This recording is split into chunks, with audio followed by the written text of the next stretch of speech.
जहाँ से इन सब चीज़ की शुरुआत हुई थी, तो आपके और अपने जेंडर की तरफ से उसी पर कटाक्ष करते हुए मुझे सुनील कुमार तंग की कुछ पंक्तियां याद आईं।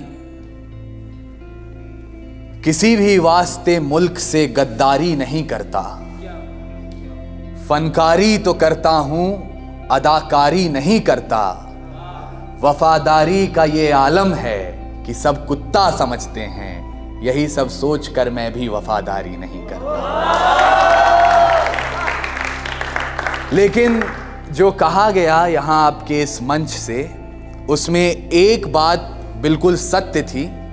हमने द्रौपदी से शुरुआत की, हमने निर्भया, गुड़िया, दामिनी और मणिपुर सब देखा है। तो मैं जो मातृ शक्ति है उनके हवाले से कुछ पंक्तियां आपके समक्ष रख रहा हूं। मैं वही आवाज हूं जो कोख से बोला करती थी, मां बाप की बेशर्मी को जज्बात पे तोला करती थी।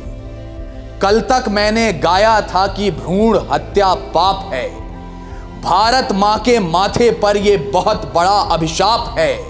पर अब ऐसा लगता है उस बाप ने उपकार किया था जिसने अपनी बेटी को कोख में ही मार दिया था, वरना किसी चौराहे पर गर्म खून से सन जाती वो, दूजी निर्भया गुड़िया या फिर दामिनी बन जाती वो।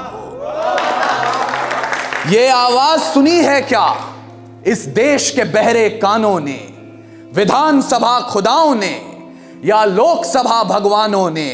ये आवाज सुनी कवि लेखक या अखबारों ने, नारी के मतदान से जीती निर्वाचित सरकारों ने? अरे इंडिया गेट भी जवान खून में उबाल मांगता है, मोमबत्ती नहीं हाथ में मशाल मांगता है। जब ये कविता पढ़ रहा हूं, नेत्र मेरा लाल है, उन्नाव की जली लाश का जलता हुआ सवाल है। अबलाओं की चीखें हैं ये उत्तेजित रंग रलियों से, बोल रही है प्रियंका रेड्डी हैदराबाद की गलियों से। कठुआ की वो छोटी बच्ची भूखी कुछ हया की है, निर्भया के कातिल की तारीख अभी भी बाकी है। इन घटनाओं पर नजर झुकाए देश अगर शर्मिंदा है, कोई अदालत ये बताए क्यों मणिपुर अब तक जिंदा है।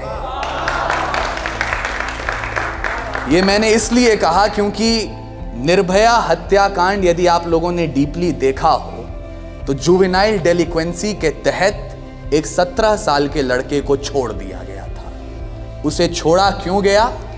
उन्होंने कहा हमारे पास कानून नहीं है, हम 17 साल के लड़के को फांसी नहीं दे सकते।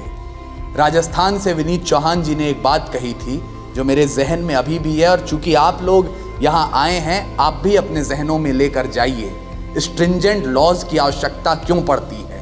यदि भारत के पास अस्पताल नहीं थे, उन्होंने उसे सिंगापुर भेजा। अगर आपके पास कानून नहीं था तो उसे दुबई के कानून के हवाले करते। एक माता रो रही है, बाप भी बेनूर है। न्याय व्यवस्था इस निर्णय में आज क्यों मजबूर है? मांग कलम की दर्दनाक, पर अपराधी भी तो पत्थर है। वो हादसा कत्ल की परिभाषा से बदतर है। हुक्मरानों दुष्कर्मियों को एक बार तो झटका दो, 4 लफंगों के शीश काट कर लाल किले पर लटका दो। धन्यवाद।